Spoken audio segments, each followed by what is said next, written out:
नारायण के परम योगी अवतार श्री कृष्ण को मैं बार-बार प्रणाम करता हूँ। नमस्कार, मैं हूँ आपका दोस्त आदर्श और आज गीता की सरल व्याख्या के लिए आपके सामने उपस्थित हैं। तो सरल व्याख्या करने वाले एक विशिष्ट अतिथि हमारे साथ होंगे। उनका परिचय कराने से पहले मैं गीता ज्ञान परीक्षा की संक्षिप्त जानकारी आपको दे दूँ।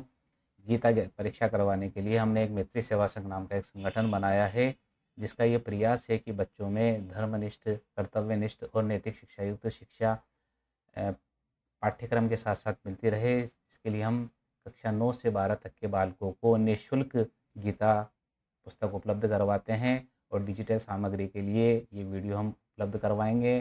साथ ही साथ हम उनकी परीक्षा लेते हैं और हज़ारों रुपए के इनाम उनको समारोह आयोजित करके प्रशस्ति पत्र के साथ देते हैं। तो बच्चों में अगर इस तरह की संस्कार युक्त शिक्षा मिले, तो हमारा जो देश है, वो आगे प्रगति की ओर अग्रसर हो। प्रेरणा स्रोत आदरणीय गुरुदेव विमर्शानंद गिरी जी महाराज हैं, जो बीकानेर में 29 सालों से ये लगातार ये काम कर रहे हैं। तो आज हमारे साथ एक विशिष्ट अतिथि हैं, श्रीमान पंकज जी ओझा साहब, जो राजस्थान प्रशासनिक सेवा के वरिष्ठ अधिकारी हैं, 7 वर्ल्ड रिकॉर्डधारी हैं, हरफनमौला हैं, हर क्षेत्र में उनको उत्कृष्टता हासिल है। अगर अंग्रेजी में उनके लिए एक शब्द का उपयोग करूं, वर्सेटाइल पर्सन, तो शायद ये उनके लिए ही बना है। तो आदरणीय पंकज जी ओझा साहब। आपको सभी को नमस्कार और आदर्श जी आपका भी धन्यवाद। आपने मुझे इसके लिए उपयुक्त समझा। सभी का बहुत बहुत नमस्कार। गत वर्ष की गीता ज्ञान परीक्षा में आप अतिथि थे, कुछ कहना चाहेंगे गीता ज्ञान परीक्षा के बारे में? गीता ज्ञान परीक्षा आपने बहुत ही बढ़िया करवाई थी और पिछली बार जो आपने बुलाया था वो भी बहुत अद्भुत आयोजन था और समाज के सभी गणमान्य लोग और बच्चे उपस्थित थे, जो बहुत ही अच्छा आयोजन आपके द्वारा किया गया था। जी सर, मैं आपसे बहुत बालक की तरह, जैसे अर्जुन ने कृष्ण से प्रश्न पूछे थे और अपनी जिज्ञासा शांत की थी, उसी तरह मैं भी आपसे प्रश्न रखूँगा। हम 18 अध्यायों पर 18 एपिसोड की एक सीरीज बनाने वाले हैं, जिसमें प्रथम अध्याय, जो एक प्रारंभिक परिचय स्तर का एक अध्याय है, उसको लेकर आज आपके समक्ष हाजिर हैं। सबसे आपके अनुसार ये सबसे महत्वपूर्ण अध्याय है। मैं आपके सामने प्रश्नों की बौछार करने की परमिशन चाहता हूँ। जरूर। कुरुक्षेत्र को धर्म क्षेत्र की संज्ञा क्यों दी गई? कुरुक्षेत्र को धर्म क्षेत्र कई कारणों से कहा गया था। यहाँ देवताओं ने भी यज्ञ किया था, राजा कुरु ने भी यहाँ यज्ञ किया था। और धर्म क्षेत्र इसलिए कि युद्ध के पहले दोनों पक्षों के सेनाओं के सेनापतियों ने बैठ करके भगवान कृष्ण की उपस्थिति में कुछ नियम बनाए थे कि युद्ध धर्म के अनुसार होगा, धर्म शास्त्रों के अनुसार होगा, सूर्यास्त के बाद नहीं होगा। यह भी आज्ञा दी गई थी कि जो कोई चाहे तो बीच में अगर युद्ध छोड़ना चाहता है तो वो छोड़ सकेगा। जाते हुए व्यक्ति पे कोई प्रहार नहीं करेगा, घायलों पे प्रहार नहीं किया जाएगा, निहत्थे पर प्रहार नहीं किया जाएगा, रथी से रथी लड़ेगा, पैदल से पैदल लड़ेगा। इस तरह के अनेक नियम धर्म के अनुरूप बनाए गए थे, उन्हीं के अनुसार ये युद्ध होना था, इसलिए इसे धर्म युद्ध कहा गया। जी, अर्जुन ने कृष्ण को अपने रथ को युद्ध के मध्य क्षेत्र में ले जाने के लिए क्यों कहा? युद्ध क्षेत्र के मध्य में अर्जुन ने इसलिए कहा गया था, इसके पीछे बहुत बड़ी उनकी सोच थी।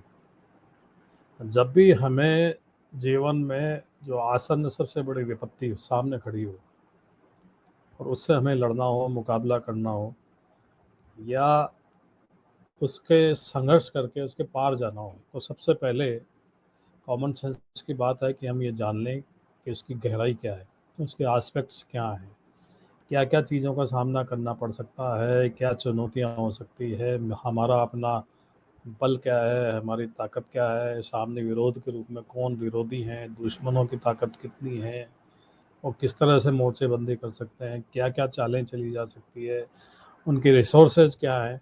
अर्जुन इन सब को जानना चाहते थे कि सामने उनसे युद्ध करने कौन कौन आया है, उसका बल कितना है, उनके पास कैसे कैसे हथियार हैं, उनके अपनी सेना के पास क्या क्या हथियार हैं, कैसे व्यूह रचना बनाई जाए, कैसे रणनीति बनाई जाए। तो उन सबको वो तोल मोल करके अपनी रणनीति बना करके युद्ध करना चाहते थे। इसलिए उन्होंने कृष्ण से कहा कि आप पहले बीच में लेकर के चले ताकि दोनों पक्षों को देखा जा सके। युधिष्ठिर ने भी जुआ खेला, युधिष्ठिर ने भी पत्नी को दांव पर लगाया, युधिष्ठिर ने अपने भाइयों को दांव पर लगाया। पाप तो उसने भी किए, फिर कृष्ण ने युधिष्ठिर को दंड क्यों नहीं दिया? क्या पाप छोटा या बड़ा हो सकता है?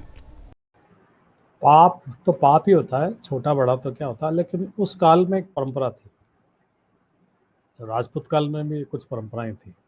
परंपरा ये थी कि उस काल में यदि किसी को जुए के लिए आमंत्रित किया जाता था तो वो मना नहीं करते थे राजा, आमतौर पर। युधिष्ठिर ने भी मना नहीं किया, और युधिष्ठिर ने एक गलती की, बल्कि पांडवों ने सभी ने एक गलती की यहाँ पे। वो हमेशा हर काम भगवान श्री कृष्ण से पूछ करके किया करते थे, परंतु यहाँ उन्होंने सबसे बड़ी गलती क्या की कि पूछना तो दूर, उन्होंने भगवान श्री हरि से छिपाया और उनका प्रपोजल एक्सेप्ट कर लिया। अब कल्पना करिए कि भगवान श्री कृष्ण अगर धूत क्रीड़ा में साथ जाते और भगवान श्री कृष्ण वहाँ उपस्थित होते, उन तो पासे किसके अनुसार आते? शकुनी के अनुसार आते कि कृष्ण के अनुसार? तो यहाँ एक बहुत बड़ा मैसेज छिपा हुआ है। यदि हम भगवान की शरण में नहीं हैं, भगवान की अनुमति लेकर के कोई कार्य नहीं करते, तो हमारा विनाश निश्चित ही है। और युधिष्ठिर का अपनी पत्नी को इनको दांव पर लगाना इसलिए गलत था कि जब वो स्वयं खुद को हार चुके थे, तो जो खुद ही को हार चुका है वो दूसरों को दांव पर कैसे लगाएगा? पाप अपनी जगह पाप ही होता है। और युधिष्ठिर को इस पाप का इस तरह से दंड भुगतना पड़ा कि उसके ही अपने बंधु बांधव उसके सामने मारे गए और वो उनको खड़े खड़े देखते रहना पड़ा। ये एक प्रकार से श्री कृष्ण का इनडायरेक्ट रूप से बड़ा भारी उनको दंड दिया गया था। और उनकी पत्नी का भरी राजसभा में जो अनादर हुआ, तो धर्मप्राण युधिष्ठिर के लिए इससे बड़ा और दंड क्या होता? द्रोणाचार्य ब्राह्मण थे, भीष्म पिता के बाद कौरव सेना के वो सेनापति भी बने, मतलब वर्ण व्यवस्था कठोर नहीं थी। फिर कर्ण को सूत पुत्र कहकर क्यों अपमानित किया जाता था पांडवों के द्वारा बार बार? पांडवों के द्वारा सुतपुत्र इसलिए कहा गया कि वर्ण व्यवस्था तो प्राचीन काल से ले या आज तक ले कभी भी कठोर रही ही नहीं। हालांकि बाद में जन्म आधारित कर दी गई और राजाओं के द्वारा या किसी भी तरह से। तो सूत पुत्र इसलिए कहा गया था कि उन तब तक कर्ण जो थे, कर्ण जनप्रिय नहीं हुए थे, संसार में उनकी पहचान स्थापित नहीं हुई थी।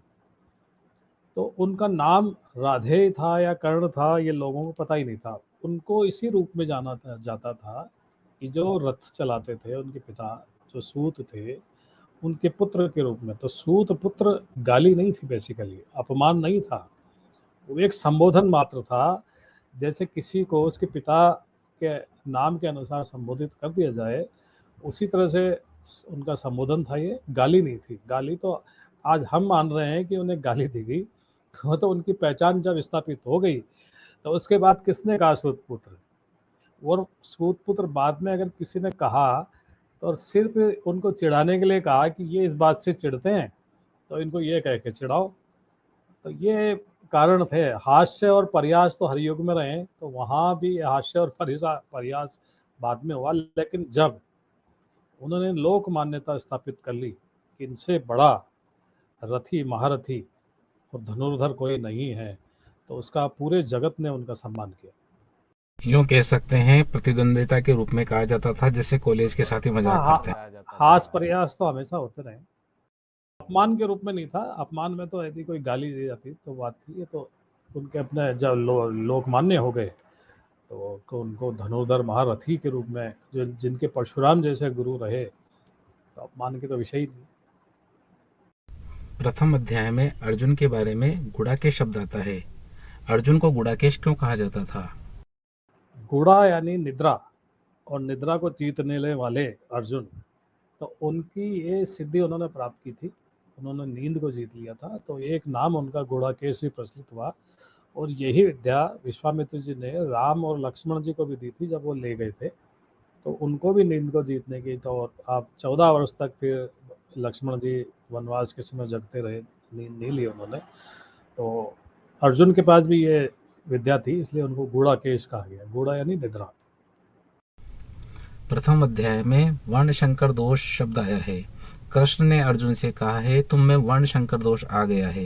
ये वर्ण शंकर दोष क्या है और इसके क्या परिणाम होते हैं? वर्ण संकरता कब आती है?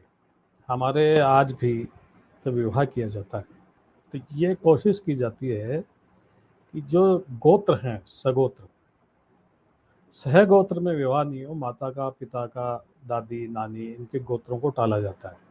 उसका कारण होता है, और ये जो लैंडल के आनुवांशिक नियम भी अगर पढ़ते हैं, तो अगर सहगोत्री विवाह होते हैं तो विवाह से विकृतियाँ आती है।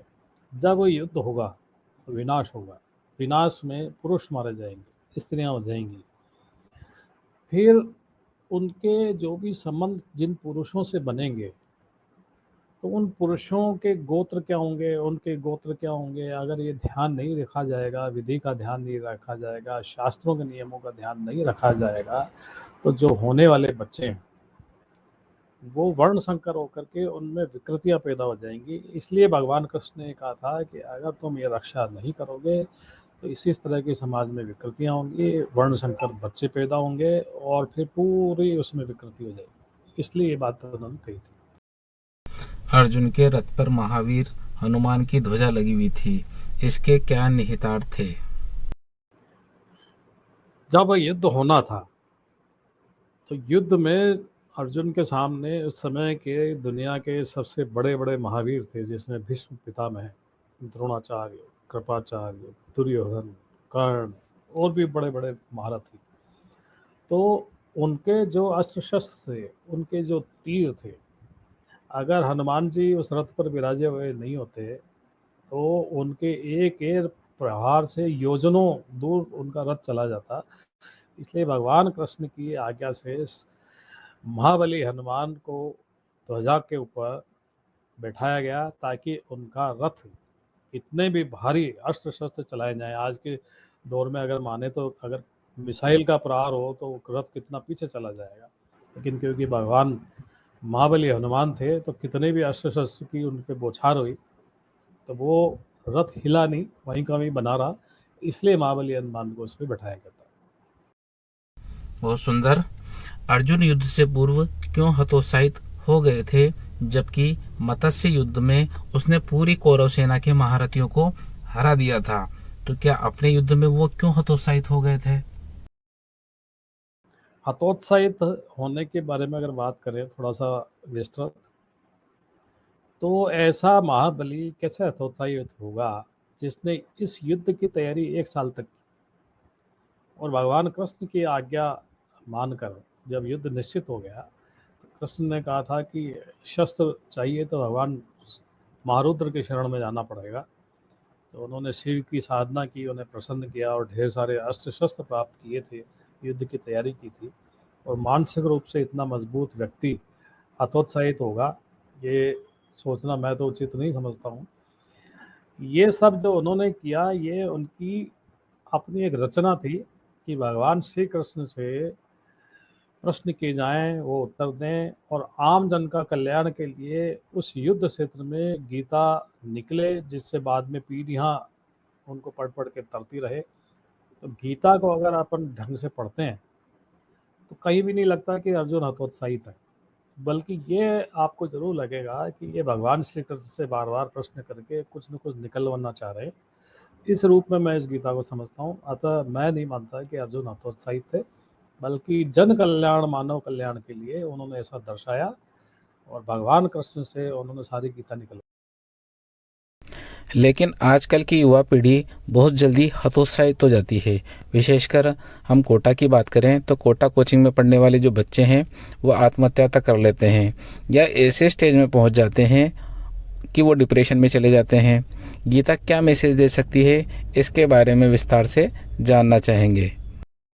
पहले तो इसके कई सारे कारण हैं उनके डिप्रेशन के, कि बहुत छोटी आयु में बच्चे बहुत दूरी से घर से बाहर आ जाते हैं, पटना, कलकत्ता, दिल्ली और पता नहीं साउथ से कहाँ कहाँ से, उनको आदत नहीं होती, पेरेंट्स भी उन्हें छोड़ के चले जाते हैं, कोचिंग वाले और हॉस्टल वालों ने अपना कमाई का धंधा बना लिया।